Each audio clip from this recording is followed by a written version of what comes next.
Hi, my name is Adristi, and I'm going to start this presentation by answering the question of how has globalization influenced the political economy of Indonesia and what challenges might its legal system present for an Australian firm. Globalization itself refers to the increasing interconnectedness of countries through rapid development in communication, transportation, and technology. It influences a nation's economic, political, and legal system. Indonesia itself is a strong example of this because globalization has reshaped the three key components of its political economy.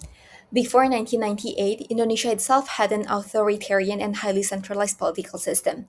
Power was really concentrated, the military had strong influence, and democratic participation was really limited. However, globalization contributed to major political reforms after 1998 during the Reformation period.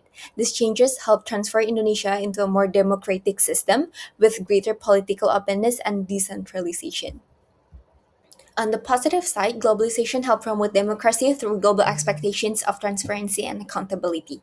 It increased public participations in politics, improved governance through digital technologies, and strengthened Indonesia's role in international relations. As a result, Indonesia became more open and democratic.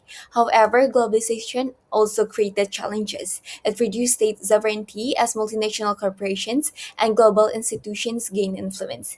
Indonesia became more exposed to foreign pressures and global economic shocks. Additionally, there has been some rise in political tension and instability in response to global influences. Moving to its economic system, Indonesia has a mixed economic system, combining capitalism with government control.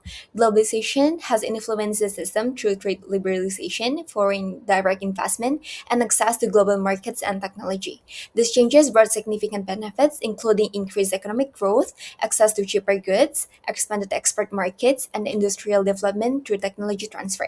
In fact, Indonesia's GDP per capita increased significantly after liberalization, by around 40% after 5 years and 76% after 10 years. As you can see from the graph, Indonesia's economy has been linked to globalization for centuries, starting with trade in natural goods during the colonial era. By the 1950s, industrialized countries relied on Indonesia for raw materials. However, in the past 3 decades, global manufacturing has expanded rapidly, shifting Indonesia's role from mainly exporting raw resources to participating more in industrial production. This highlights how quickly globalization can transform an economy. Looking at its legal system, Indonesia's legal system is based on civil law, inherited from Dutch colonial rule. However, globalization has shaped it into a hybrid system that combines civil law, customary law, and Islamic law in certain regions. Globalization has improved legal standards by aligning Indonesia with international practices and strengthening cooperation with other countries. Those are some advantages. But at the same time, this has made the legal system more complex and sometimes inconsistent. For Australian businesses, Indonesia's legal system presents several challenges. First, foreign companies must establish a PTPMA, which is a foreign owned company structure. This involves high minimum capital requirements, typically around 1 million AUD, at least two shareholders, and in some sectors, local partners are required. Second, the licensing system is really complex. Indonesia uses a risk based approach, meaning businesses must select the correct classification code. Errors can lead to penalties or invalid permits, and higher risk industry require multiple approvals. These factors make market entry more costly and complicated for sure. As you can see, a clear real life example of these challenges is Tesla. The company canceled its plan to invest in Indonesia due to its legal complexity, which may discourage foreign investment. In 2019, Joko Widodo also expressed concern when 33 companies relocating its investment from Indonesia to Vietnam, where regulations are more simple and permits can be obtained more quickly. Next, my friend Aisha will discuss about the Indonesia economic and human development. Hi, I'm Aisyah, and I will analyze Indonesia's level of economic and human development and evaluate which measure is most important for an Australian firm considering market entry. Indonesia is one of the Southeast Asia's larger emerging economies, making it highly relevant for international business expansions. Starting with economic development, Indonesia's gross national income per capita is approximately 5,000 US dollars, according to the World Bank. This suggests only moderate income levels at first glance. However, when adjusted using purchasing power parity, income increases to approximately 14,470 US dollars. This difference is critical because PBP accounts for lower living costs and therefore reflects real purchasing power. As a result, PPP provides a more accurate representation of consumers' actual ability to spend, revealing a much stronger market potential than GNI alone suggests. Next, in terms of human development, Indonesia has a Human Development Index score of approximately 0.728, as reported by the United Nations Development Programme. This places Indonesia in the high human development category. This reflects improvement in life expectancy, education, and income level. However, development remains uneven, particularly between regions like Java and more rural provinces. As argued by Armatya Sen, development should be measured by capabilities and quality of life, not just income, reinforcing the importance of HDI as a complementary measure. Moreover, Indonesia's current development must be understood in a historical context. Let me bring you to Indonesia before 1998. Under Suharto, Indonesia operated under an authoritarian system with limited economic freedom and lower development outcomes. Following the reformasi period, Indonesia transitions into a democratic and market based economy. The shift has driven consistent economic growth and the emergence of a large middle class. This demonstrates how political systems directly influence economic and human development. Then, this leads to the key questions. Which measure of development is most important for an Australian firm entering Indonesia? The answer is purchasing power parity, PPP, is the most important measure because it directly reflects real consumer purchasing power, which ultimately drives demand for products and services. By capturing what consumer can actually afford, PPP allows firms to design more effective pricing strategies and better assess the size and potential of the middle class market. In contrast, gross national income (GNI) can underestimate true market potential, while the Human Development Index, although valuable for understanding broader social conditions, does not directly indicate profitability or revenue opportunities. In conclusion, while GNI, PPP, and HDI should all be considered together, PPP stands out as the most strategically important measure. This is particularly relevant in the case of Indonesia, which represents a strong opportunity for Australian firms due to its expanding middle class and rising purchasing power. The answer Hi, I'm is Icha and I'll be taking over from Aisha. After analyzing Indonesia's economic and human development in question 2, I will now move on to question 3, which examines the cultural difference between Indonesia and Australia and whether these cultures are becoming more similar or more different over time. To analyze this, we use two key frameworks. First one is Hofstede cultural dimensions, which compares key cultural values, and Ronan and Shinkor's cultural clusters, which group countries based on shared characteristics. These help us understand both differences and patterns of cultures. Starting with Indonesia, Indonesia is highly collectivist with a score of 5, meaning people prioritize group harmony and relationship over individual goals. It also has a high power distance of 78, showing a hierarchical society where authority is respected and decisions are made top down. Uncertainty avoidance is 48, indicating a moderate flexibility but still a preference for stability. Indonesia's long term orientation is 29, reflecting a more traditional mindset focused on maintaining norms. For indulgence, it scores 38, meaning behavior is more controlled by social expectations, and masculinity is 46, showing a more balanced relationship oriented culture. Now moving to Australia. Australia is highly individualistic with a score of 73, meaning independence and personal success are strongly valued. It has a lower power distance of 38, showing a more equal and informal society.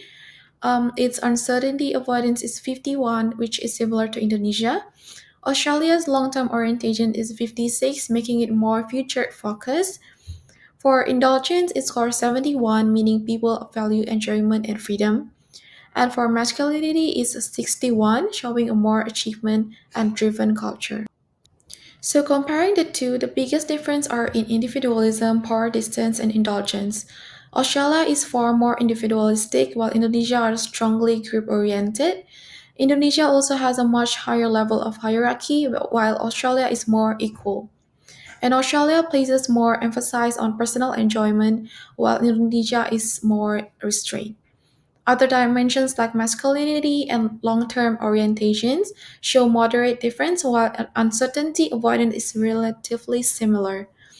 Overall, this indicates a high cultural distance, especially in values that influence behavior and decision making. This is further supported by the Ronan and Shankar cultural clusters.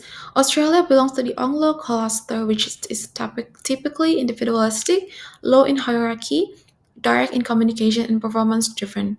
This explains why Australian workplaces are more participative, with faster and more individual decision making. In contrast, Indonesia is part of the Far Eastern cluster, which is collectivist, high in hierarchy, indirect communications, and focus in harmony. As a result, Indonesia workplaces tend to be more hierarchical, where communicates is more indirect and decisions are often slower and group-based.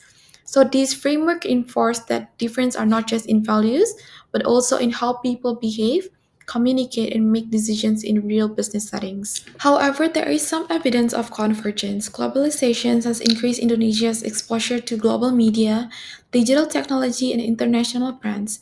This is especially seen among younger generations who are adopting more global lifestyles and becoming more open to individual expressions. In addition, the growth of international business and education means that Western management practices are increasingly being introduced into Indonesia. So these factors are gradually making certain aspects of culture more similar over time. However, strong divergence still remains. Key difference in hierarchy, collectivism, and communication style continue to persist.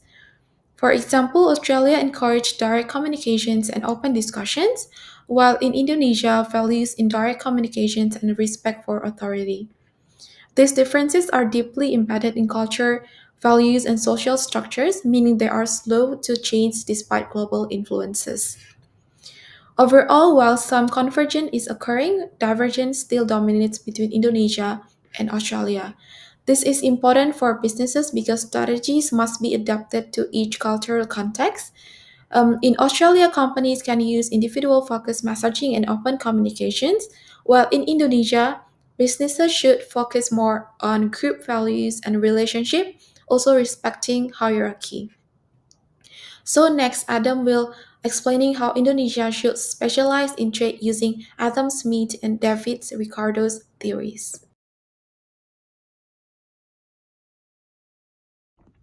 Hello everyone, my name is Suwarna. My student ID is 35458887, and in this presentation, I'll be answering question 4, which theories Adam Smith or David Ricardo Indonesia should follow in international trade.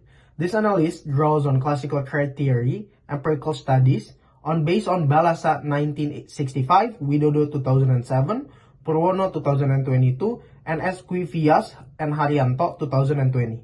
Supported by verified trade data from OEC 2024, Uncomtrade, and BPS. Empirical evidence revealing Indonesia true trade advantage. Indonesia exported 297 billion US dollar in 2024 based on OEC 2024, with coal, palm oil, vernicle, copper ore, and gas dominating the export basket. Major partner, China, the US, India, Japan, and Singapore show a broad demand base. RCA data confirms strong competitiveness in palm oil, coal, and nickel-based products. This pattern raises a central question. Should Indonesia specialize based on Smith theory, absolute advantage, or comparative advantage as what Ricardo theory is, to maximize long-term gains? Adam Smith, absolute advantage. Specialize where you are naturally more efficient. Smith's theory suggests Indonesia should specialize where it most productive outright. Data support Indonesia controls 49% of global palm oil export, earned 34 billion US dollar from coal, and export 13 billion US dollar in ferronickel based on OEC 2024. This sector reflects clear natural endowments and global dominance. Under Smith, Indonesia would double down on this sector because they delivered the strongest absolute productivity edge. On the other hand, Ricardo comparative advantage shift from the focus to relative efficiency. Indonesia RCA values show strong comparative advantage in palm oil, coal, nickel, and copper, but also emerging strength in downstream processing like ferronickel and industrial fatty acid, based on the OEC 2024. This means Indonesia benefits most by specializing where its opportunity cost is lowest, not necessarily where it's the world best. This support Indonesia move from raw material towards resource-linked manufacturing, which theory Indonesia should follow. When we confront theory with Indonesia's data, a pure Smithian strategy appears too restrictive. Indonesia clearly has absolute advantage in palm oil and several mineral products, but its developed ambition go beyond being a raw commodity superpower. The government is actively promoting downstreaming in nickel and other mineral to build an EV and metal processing ecosystem, a move that is rational only when we think in comparative, not absolute. In turn, Indonesia may not be the world's most effective EV battery producer yet, but relative to its own alternative, such as remaining an unprocessed or export, the opportunity cost of moving downstream is attractive. Ricardo's framework, which emphasizes relative efficiency and opportunity cost, therefore provide a more realistic and flexible guide for Indonesia's trade and industrial strategy than Smith's absolute advantage alone. Why Ricardo's theory fits Indonesia's trade path the best? Ricardo theory is thus not conceptually elegant. It is operationally useful for Indonesia's current transition. The export data show a country still anchored in commodities, but increasingly present in processing and basic manufacturing. A comparative advantage perspective legitimates this dual strategy. Maintain specialization where Indonesia's relative efficiency is the highest today, such as palm oil, coal, nickel, and copper, while deliberately investing to shift comparative advantage toward downstream and resource-linked manufacturing. This is also consistent with empirical work using revealed comparative advantage indices, which typically place Indonesia in resource-based and low to medium tech segments, but highlights scope for upgrading as capabilities accumulated. In short, Ricardo's framework provides a coherent way to manage the tension between exploiting current strength and building future ones. What should Indonesian government follow in international trade? For Indonesian government, the most coherent strategy is to treat Ricardo comparative advantage as the primary compass for trade policy, while using Smith's absolute advantage to validate and reinforce sector where Indonesia is already globally dominant. In practice, this means continuing to specialize in palm oil, coal, nickel, and copper, but doing so in a way that systematically pushes the economy into higher value segments, such as oleochemical, EV batteries, and metal-based intermediate goods. Comparative advantage provide the logic for prioritizing this sector. They offer the best trade-off between current capabilities and future potential, while industrial policy and investment can gradually reshape Indonesia's comparative position. By following this path, Indonesia can convert its natural resources base into a platform for diverse, resilient, and high-income trade integration. Thank you, that's all from me. Moving on to question 5 will be continued by my good friend Rama. Hi, my name is Rama, and I will continue with the last question, which is question number 5, about Indonesia's trade policy instrument and what theories does this use of trade policy instrument support. Indonesia uses a range of trade policy instruments to manage its economic development. Instead of relying purely on free trade, the government actively intervenes using three main components, which are tariffs, non tariff barriers, and export controls. Tariffs increase the price of imported goods, non tariff barriers restrict market access through regulations, and export controls limit raw material exports to encourage domestic processing. I will start with the first instrument, which is tariffs. Indonesia applies tariffs on goods such as steel, electronics, and manufactured products. On average, Indonesia's applied tariff rate is around 7 to 8%, although tariffs on sensitive industries such as automotive and steel products can range between 10% and 20% according to World Trade Organization in 2023. These tariffs increase the price of imported goods, making domestic products more competitive. As a result, local industries such as Krakatau Steel benefit from reduced foreign competition. For example, safeguard measures and tariffs on steel imports contributed to a decline in certain steel imports and helped stabilize domestic production levels. In terms of economic impact, tariffs have supported domestic production and employment. The manufacturing sector contributes approximately 90% of Indonesia's GDP, showing its importance to the economy. However, tariffs also create costs. Higher import prices increase production costs for firms that rely on imported inputs, and this can reduce overall efficiency in the economy. In terms of theory, this approach reflects mercantilism as it focuses on restricting imports to strengthen domestic industries. Now for the second instrument is non-tariff barriers. Indonesia uses non-tariff barriers such as halal certification requirements and TKDN local content rules, which aim at fostering an economic environment that supports the growth of local industries, reduce reliance on imports, generates employment, and boosts the competitiveness of domestic products. However, in 2026, Indonesia has shifted its rice policy significantly. Instead of using import quotas, the government has adopted a zero import policy for rice, meaning no rice imports are allowed. This policy aims to achieve food self sufficiency and protect domestic farmers. As a result, Indonesia now relies entirely on domestic production to meet demand. The economic impact is that domestic farmers benefit from higher demand and stable prices. National food security is strengthened. However, there is a risk of higher prices or shortage if domestic supply is mismanaged.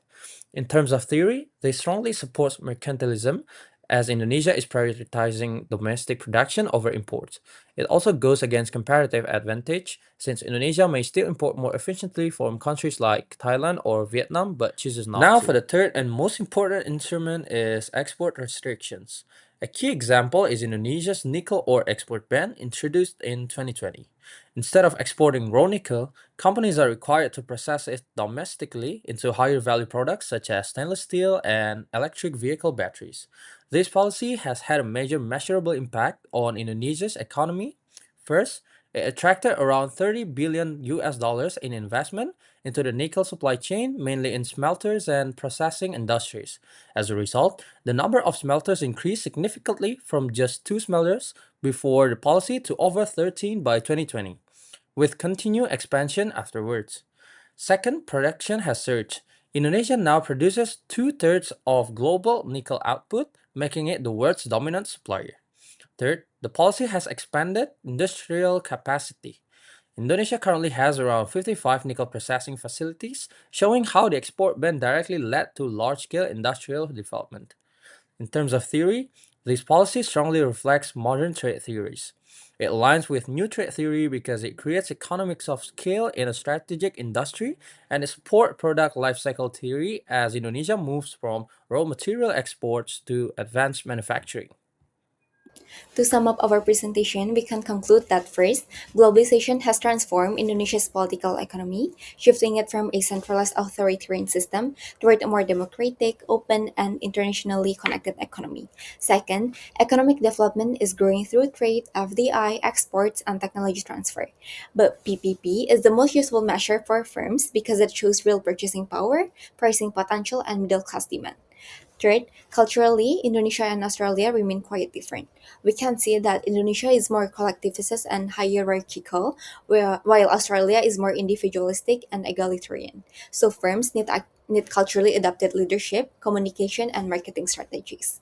Fourth, in trade, Indonesia should follow Ricardo's comparative advantage, focusing on palm oil, coal, nickel, minerals, and moving into higher value industries such as EV batteries, metal products, and oleochemicals. Last but not least, for Australian firms, Indonesia offers strong market opportunities, but success require careful attention to legal compliance, and it also require PT-PMA rules, licensing, KBLI codes, ownership limits, and local regulatory differences. That's all for our presentation. Thank you.